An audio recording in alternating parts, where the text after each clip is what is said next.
నమస్తే, నేను Kavitha. Welcome to iDream. Formula E car racing కి సంబంధించి మాజీ మంత్రి, ప్రస్తుతం ఎమ్మెల్యే కేటీఆర్ మీద ఏసీబీ ఎఫ్ఐఆర్ నమోదు చేసింది. 4 సెక్షన్ల కింద యాంటీ కరప్షన్ యాక్ట్ కింద ఎఫ్ఐఆర్ లో A1 గా కేటీఆర్ పేరును పెట్టారు. మొత్తంగా 10 పేజీల ఎఫ్ఐఆర్ ని ఏసీబీ నమోదు చేసింది. కేటీఆర్ అరెస్ట్ ఖచ్చితమేనా? ఎప్పుడు జరుగుతుంది? అసలు ఆ సెక్షన్లు ఏం చెప్తున్నాయి? మనతో పాటుగా ఉన్నారు హైకోర్టు అడ్వకేట్ శ్రీకాంత్ చింతల గారు. హలో అండి శ్రీకాంత్ గారు. హలో కవిత గారు. సో ఇప్పుడు 4 సెక్షన్ల కింద కేసు నమోదు చేశారు. అందులో ప్రధానంగా 13(1A), 13(2) కనిపిస్తోంది. At the same time 409 and 120B. ఈ 4 సెక్షన్లు ఏం చెప్తున్నాయి? సెక్షన్ 13 వచ్చేసి సెక్షన్ 13(1A) కింద పెట్టారు కదా, prevention of corruption act. So అందులో ఏంటి అంటే, ఎనీ పబ్లిక్ సర్వెంట్ తన ఎనీ గెయిన్ కోసం, లేకుంటే అతని అథారిటీ అండర్ లో ఎటువంటి ఆర్డర్స్ చేసి ఉండి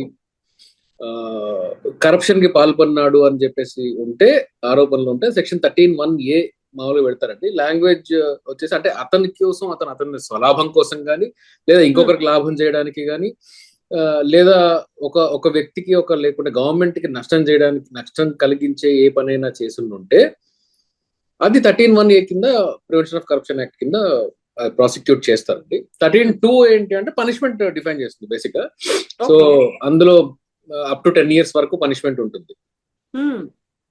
సో అండ్ 409 అండ్ ఇది వచ్చేసి క్రిమినల్ బ్రీచ్ ఆఫ్ ట్రస్ట్ అంటాము. 409 IPC.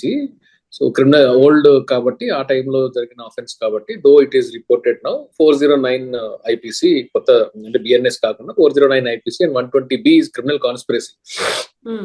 అండ్ 120B కూడా క్రిమినల్ కాన్స్పిరసీ కింద వస్తుంది. yes, it is criminal conspiracy. So ఇది అంటే దీనికి సంబంధించి కంప్లైంట్ చూస్తే, అంటే ఎఫ్ఐఆర్ కాపీ చూస్తే, అందులో ఈ నోట్ పుటప్ చేసిన డేట్స్ అవన్నీ కూడా రీసెంట్ డేట్స్ లాగే కనిపిస్తున్నాయి. Original proceedings date, original complaint received is also 18/10/2024 October లో. So very recent complaint. That to మనకు I think subject to correction. Next season ఇక్కడ జరగవలసిన, హైదరాబాద్ లో జరగాల్సిన సీజన్ క్యాన్సిల్ అయింది అనుకుంటాను కదా. అవును, సెకండ్ సీజన్ జరగాల్సి ఉండే, సెకండ్ ఇయర్ కన్సిక్యూటివ్ గా గవర్నమెంట్ చేంజ్ అయిన తర్వాత క్యాన్సిల్ చేశారు. క్యాన్సిల్ చేశారు. అవకతవకలు జరిగాయి అని. యాక్చువల్ గా ఇలాంటి కేసుల్లో ఏం జరుగుతుందండి? 55 కోట్లని ఆయన డైరెక్ట్ గా ట్రాన్స్ఫర్ చేశారు వితౌట్ క్యాబినెట్ అప్రూవల్ కావచ్చు. HMDA డైరెక్ట్ గా అందులో ఇన్వాల్వ్ అయి ఉందని A2 గా IAS ఆఫీసర్ అరవింద్ కుమార్ పేరు పెట్టారు. HMDA చీఫ్ ఇంజనీర్ పేరు A3 గా యాడ్ చేశారు ఇందులో. అవును అంటే జనరల్ గా ఇట్లాంటి గవర్నమెంట్ లో ఏం చేస్తున్నారంటే, ఎవరైతే గవర్నమెంట్స్ లో మినిస్టర్స్ ఉంటారు, ఎనీ పర్సన్ ఇన్ అథారిటీ ఏం చేస్తుంటారంటే, ముందుగా ఫైనాన్షియల్ ఎమర్జెన్సీస్, ఎక్స్టెంజెన్సీస్ ఉంటే ముందుగా ట్రాన్స్ఫర్ చేయండి అని ఓరల్ ఆర్డర్స్ ఇస్తూ ఉంటారు. Which is of course strictly legally speaking is impermissible. అలా చేయకూడదు. కానీ జనరల్ గా సాధారణంగా చేస్తూ ఉంటారు, చేసి తర్వాత రాటిఫై చేసుకుంటూ ఉంటారు అట్లాంటి decisions. So later point in టైంలో ఇది సో అండ్ సో ఇర్రెగ్యులారిటీలో మనం చేసాం అంటే, ప్రొసీజర్ ఆ టైంకి ఫాలో అవ్వలేకపోయాం కాబట్టి అని చెప్పి జస్టిఫై చేసుకుంటూ ఆ డెసిషన్స్ ని రాటిఫై చేసుకుంటూ ఉంటారు. అన్ని దీంట్లో రాటిఫై చేసుకోవడం అనేది కుదరదు. But this is general practice. Okay, ఇప్పుడు కేటీఆర్ అయితే ఒక మాట చెప్తున్నారు, నేను యాంటిసిపేటరీ బెయిల్ కోసం అయితే అప్లై చెయ్యను అనే మాట. సో స్క్వాష్ పిటిషన్ ఇట్లాంటివి ఏమైనా ఉంటాయా? అందులో ఏం జరుగుతుంది? ఏసీబీ ఇమ్మీడియట్ గా చేసే పనులు ఏముంటాయి? ఏసీబీ జనరల్ అంటే ఇప్పుడు ఈ పర్టికులర్ కేసెస్ లో 409 అండ్ 120 ఉన్నాయి కాబట్టి, మోర్ దెన్ 7 years పనిష్మెంట్ ఉంది కాబట్టి, ఐ థింక్ అరెస్టులు చేస్తారని అనుకుంటున్నాను. యాంటిసిపేటరీ బెయిల్ అప్లై చేయను అని మరి కేటీఆర్ గారు ఎటువంటి సందర్భంలో అన్నారో నాకు తెలియదు. Maybe he wants to take it in a political way. But arrest అయ్యే ఆస్కారం అయితే ఖచ్చితంగా ఉంది కవిత గారు. సో ఎప్పుడు చేస్తారు? యూజువల్ గా ఈ మధ్య కాలంలో చూస్తున్నవన్నీ వీకెండ్ కేసెస్ అవుతున్నాయి. ఈవెన్ హైడ్రా కావచ్చు, ఈ వెరీ రీసెంట్ గా అల్లు అర్జున్ కేసు కావచ్చు. ఎఫ్ఐఆర్ నమోదైంది కూడా థర్స్డే, ఫ్రైడే అవ్వచ్చు అనేటువంటి ఈ వార్తలు అయితే వినిపిస్తున్నాయి కదా. అవును అంటే ఇలాంటివి ఎట్లా ఉంటది అంటే అండి, ఒక ప్రిన్సిపల్ ఆఫ్ లా ఒకటి ఉందండి కవిత గారు. అదేంటి అంటే, ప్రజాస్వామ్యంలో ఒక వ్యవస్థ అంటే ప్రజాస్వామ్యంలో ఒక పని కానీ, లేదంటే ప్రభుత్వ తీరు కానీ ఫెయిర్ గా ఉండాలి, ట్రాన్స్పరెంట్ గా ఉండాలి. ఉమ్, కానీ అంతటితో సరిపోదు. చాలా మంది అనుకుంటారు ఫెయిర్ అండ్ ట్రాన్స్పరెంట్ గా ఉండాలని అనుకుంటారు, కానీ అంతటితో సరిపోదు. అది ప్రజాస్వామ్య విలువలు అక్కడతో ఆగిపోవు, ఫెయిర్ అండ్ ఉమ్, ట్రాన్స్పరెంట్ గా ఉండడంతో ఆగిపోవు. ఫెయిర్ అండ్ ట్రాన్స్పరెంట్ గా మేము ఉన్నాము అనే కాన్ఫిడెన్స్ ని కామన్ మ్యాన్ లో కూడా కలిగించాలి. Yeah. ఆ కలిగించినప్పుడు మాత్రమే ఆ వారు ప్రభుత్వం వారు చేసిన చర్య గాని, చట్టం గాని, ఏదైనా గాని ఇది ఫెయిర్ అండ్ ట్రాన్స్పరెంట్ గా ఉంది అనే నమ్మకం నాలో కలిగించినప్పుడు మాత్రమే అది ప్రజాస్వామ్యం యొక్క విలువలతో కన్ఫర్మేషన్ లో ఉంటుంది.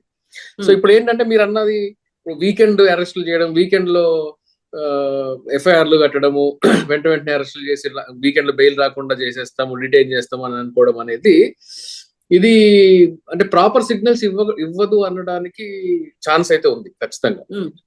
ఎందుకంటే 20 అక్టోబర్ నెలలో ఫస్ట్ కంప్లైంట్ వచ్చింది.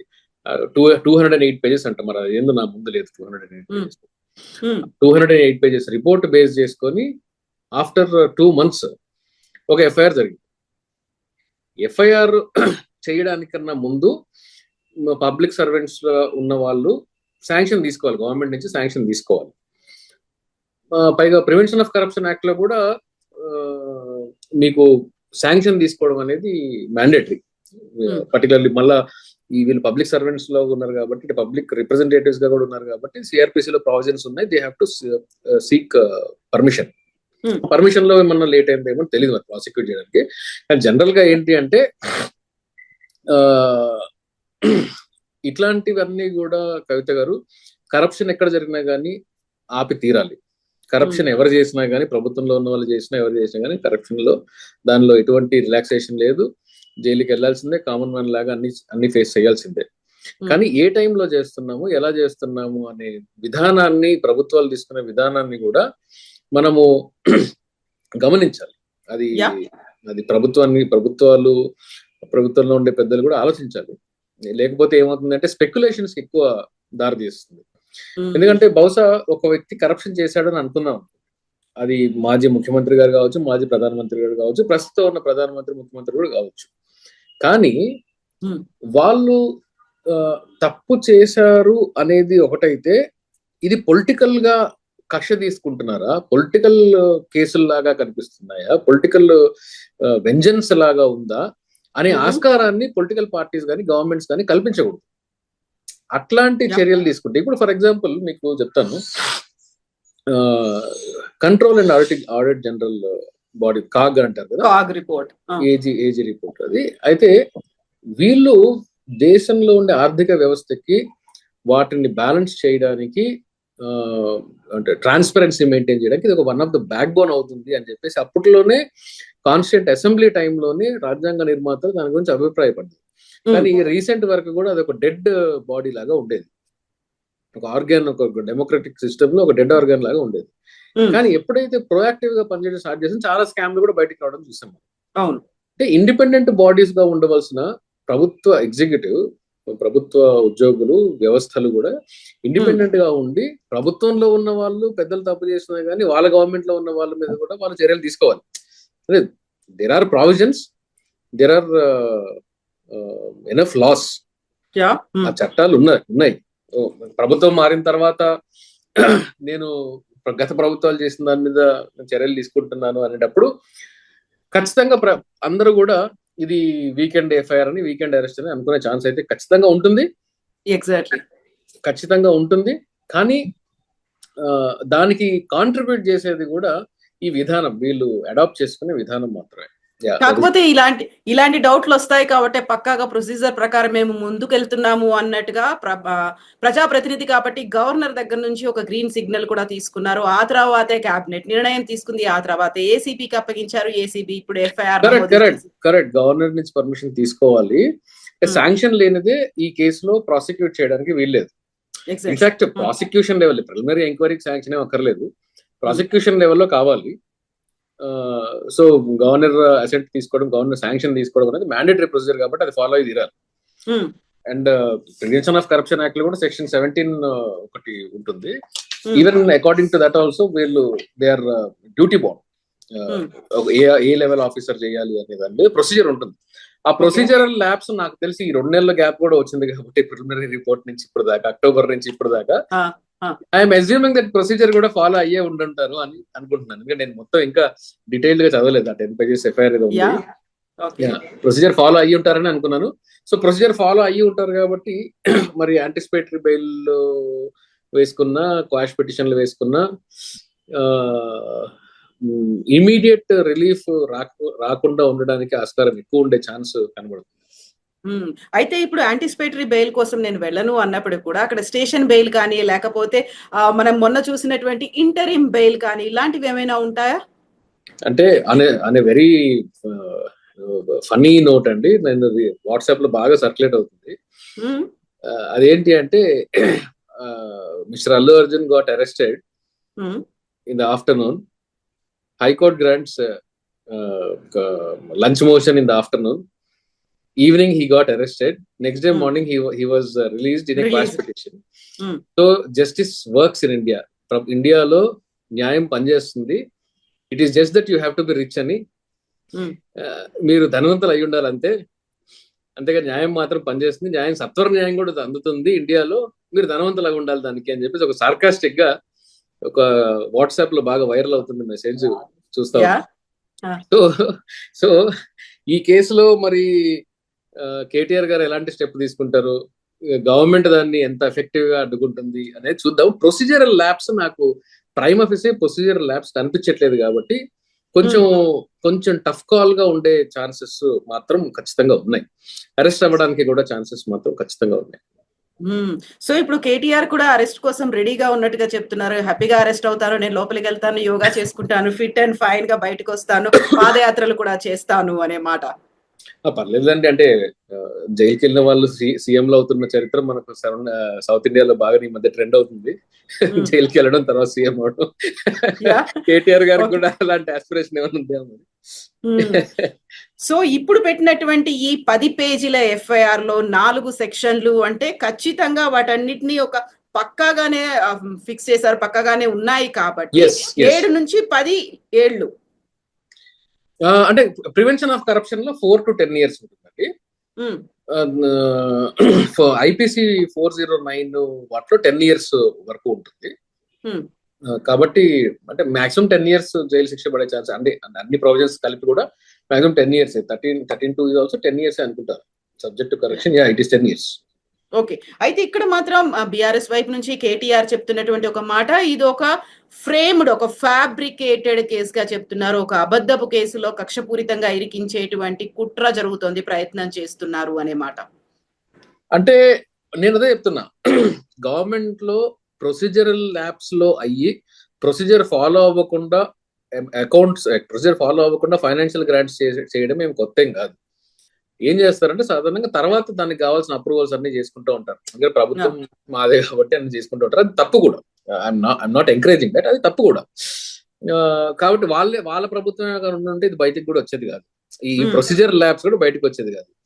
So crime as such prove అవ్వడానికి ఆస్కారాలు తక్కువ ఉన్నప్పటికీ ప్రొసీజరల్ ల్యాబ్స్ అనేది డాక్యుమెంటెడ్ రికార్డ్ కాబట్టి ప్రొసీజరల్ ల్యాబ్స్ మాత్రం మనకు ప్రైమ్ ఆఫీసే కనిపిస్తున్నట్టే ఉంది. ఎఫ్ఐఆర్ చూస్తే నిజాలు ఏంటి అనేది మరి ప్రాసిక్యూషన్ లో ప్రాసిక్యూషన్ వాళ్ళు కోర్టులో దాన్ని రుజువు చేయాల్సి ఉంటుంది.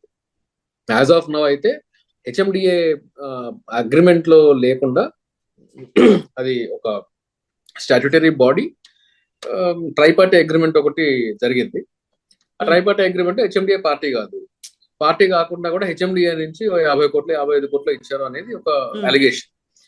సో వాళ్ళు పార్టీ కాకుండా ఎలా ఇచ్చారు? దేర్ ఇస్ నో గవర్నమెంట్ నుంచి ఫైనాన్స్ డిపార్ట్మెంట్ లో శాంక్షన్ లేదు, అప్రూవల్ లేదు. మీరు ఎలా ఇచ్చారు, ఎక్కడి నుంచి ఇచ్చారు అనేది ఒక క్వశ్చన్. ఎవరు చెప్తే ఇచ్చారు? కన్సర్న్ మినిస్టర్ చెప్తే ఇచ్చాము అనేది వాళ్ళు చెప్తున్న వర్షన్. దానికి సంబంధించి ప్రాపర్ ప్రొసీజర్ లేదనేది పోలీస్ వారు, అంటే ఏసీబీ వారు చెప్పిన ఎఫ్ఐఆర్ మొత్తం సారాంశం అది. ప్రొసీజర్ ల్యాబ్స్ గవర్నమెంట్ ఉండుంటే, నేను మళ్ళీ చెప్తున్నాను, గవర్నమెంట్ ఉండుంటే వాళ్ళ గవర్నమెంట్ బీఆర్ఎస్ గవర్నమెంట్ కంటిన్యూ అయ్యి ఉంటే దీని తర్వాత రాటిఫై చేసుకుని ఉంటే వాళ్ళు బహుశా అంతే జరుగుండేది, మాక్సిమం అంతే జరుగుండేది. ఇప్పుడు గవర్నమెంట్ మారింది కాబట్టి వాళ్ళు రాటిఫై చేసుకోలేదు. అంటే గవర్నమెంట్ రాటిఫై చేసుకోకపోయినా కానీ వాళ్ళ గవర్నమెంటే ఉండుంటే ఇది బయటకు కూడా వచ్చిండేది కాదు బహుశా. సో ఏం జరుగుతుంది అనేది మనకి కొన్ని గంటల్లో తేలబోతుంది, అంతే కదా? మాక్సిమం ఏంటి అంటే ఆ, ఇవాళ థర్స్డే కాబట్టి రేపు సాయంత్రానికి ఏమైనా అరెస్ట్ చేస్తారేమో అని నేను అనుకుంటున్నాను. అంటే జనరల్ గా Okay. వీళ్ళ బిహేవియర్ ట్రెండ్స్ మనకు తెలుసు కాబట్టి మోస్ట్ లైక్లీ రేపు సాయంత్రానికి ఏమైనా అరెస్ట్ చేస్తారేమో. అంటే రేపు సాయంత్రానికి ఏదైనా స్టెప్ ఏమన్నా వేస్తారేమో అని చెప్పేసి అనుకుంటున్నాను. మరి అరెస్ట్ చేస్తారా లేదా అనేది ప్రతి కేసులో అరెస్ట్ అనేది మ్యాండేటరీ కాదండి. అది చాలా మంది ఏంటంటే కేటీఆర్ గారి మీద ఆరోపణలు ఉన్నాయి కదా, ఆయన అరెస్ట్ చేశారంటే అరెస్ట్ చేయడం అనేది మ్యాండేటరీ ఏం కాదు. అరెస్ట్ ఎప్పుడు చేయాలి? ఈవెన్ 7 ఏళ్ల కన్నా ఎక్కువ శిక్ష ఉండి 10 ఏళ్ల శిక్ష ఉన్న దాంట్లో కూడా కోర్టు ఒకవేళ లేదు అరెస్ట్ కి ప్రాపర్ గ్రౌండ్స్ ఏం లేదు, వెరీ మచ్ ఉన్నాడు, ఆయన ఉన్నారు ఇక్కడే, ఆయన బాండ్స్ పెడతారు, పర్సనల్ సెక్యూరిటీ ఇస్తారు, ఇండియా దాటి వెళ్లాల్సిన అవసరం లేదు, ఇలాంటి కండిషన్స్ ఇంపోజ్ చేసుకోవచ్చు. స్టేట్ దాటి వెళ్లాల్సిన అవసరం లేదండి. అరెస్ట్ అనేది మ్యాండేటరీ కాదు. అరెస్ట్ చేయొద్దు అని నేను చెప్పాను. ఏమంటానంటే అరెస్ట్ అనేది అన్ని వేళలా మ్యాండేటరీ కాదు. ఇప్పుడు ఆయన బయట ఉంటే ఎవిడెన్స్ ట్యాంపర్ చేస్తారు అంటే ప్రభుత్వం మరి వీళ్ళది ఉన్నప్పుడు, వేరే ప్రభుత్వం ఉన్నప్పుడు వాళ్ళు ఎలా ఎవిడెన్స్ ట్యాంపర్ చేస్తారు? జనరల్ గా ఏంటంటే పోలీస్ వాళ్ళు, ఏసీబీ వాళ్ళైనా ఎవరైనా ఏంటంటే వాళ్ళ గ్రౌండ్స్ ఏముంటాయంటే బెయిల్ నిరాకరించడానికి కూడా గ్రౌండ్స్ ఏముంటాయంటే ఈ వ్యక్తి బయట ఉంటే పారిపోతారు, లేదంటే విట్నెస్ ని ప్రలోభ పెడతారు, లేదా ఎవిడెన్స్ ట్యాంపర్ చేస్తారు. ఇలాంటివి స్టాండర్డ్ గా ఒక టెంప్లెట్ లాగా ప్రాసిక్యూషన్ వాళ్ళు వేస్తూ ఉంటారు. కానీ దాన్ని సబ్స్టాన్షియేట్ చేసుకోగలగాలి, ఎలాగా హౌ అనేది చేసుకోగలగాలి. అది కోర్టు ఒకవేళ పరిగణించకపోతే అరెస్ట్ రిమాండ్ అనేటివి జరగకుండా ఉండడానికి కూడా ఆస్కారం ఉంటుంది. కాబట్టి ఇన్వెస్టిగేషన్ ని కోఆపరేట్ చేస్తూ అరెస్ట్ ఏం లేకుండా ఇన్వెస్టిగేట్ చేస్తారా అనేది మనము పోలీసు ఏసీబీ వాళ్ళు ఎలా స్టెప్స్ తీసుకుంటారు అనే దాని మీద మనం వేసి చూడాలి తప్ప స్ట్రిక్ట్లీ లీగల్లీ స్పీకింగ్ అన్ని కేసుల్లో అరెస్ట్ అవసరం లేదు. అన్ని కేసుల్లో కొన్ని కేసుల్లో అరెస్ట్ అవసరం ఉంటుంది, అవసరం ఉన్న దగ్గర చేయాలి. జడ్జి గారి ముందుకు అరెస్ట్ చేసి తీసుకెళ్ళినప్పుడు మరి రిమాండ్ చేస్తారా లేదని జడ్జి గారి డిస్కషన్ ఉంటుంది. లేకపోతే 14 రోజుల రిమాండ్ అనేది ఉంటుంది. అదే చెప్తున్నానండి. ఇది ఎక్కడో అంటే టాపిక్ వచ్చింది కూడా చెప్తున్నాను కవిత గారు. అరెస్ట్ చేయాలి అనేది మనకు మ్యాండేటరీగా ఉండకూడదు. జైల్ అనేది ఎక్సెప్షన్, బెయిల్ అనేది రూల్. అంటే అరెస్ట్ అయిన తర్వాత బెయిల్ రూల్ అని కాదు. అరెస్ట్ కన్నా ముందు కూడా అరెస్ట్ చేయవలసిన అవసరం ఉందా లేదా అని జుడిషియస్ అప్లికేషన్ ఆఫ్ మైండ్ ఉండాలి. సో అక్కడ దాకా న్యాయం అందరికీ అలాగే పనిచేయాలి అని చెప్పేసి నేను కోరుకుంటాను. ఎందుకంటే ఒకరికి ఒక న్యాయం ఇంకో న్యాయం కాదు కాబట్టి I will expect for equal treatment before law. Yes Srikanth garu, thank you so much అండి. విల్ టాక్ మోర్ ఫర్దర్ గా జరిగేటువంటి డెవలప్మెంట్స్. yes definitely. ఎఫ్ఐఆర్ కూడా చాలా 10 పేజ్ ఎఫ్ఐఆర్ కూడా చాలా. అవును, ఎగ్జాక్ట్లీ. ఈ 200 ఆడ్ పేజెస్ రిపోర్ట్ ఏంటో కూడా మరి యాక్సెస్ దొరికితే అది తెచ్చుకొని చూడాలి. It is thank you so much Srikanth. Thank you అండి. Thank you. Thank you.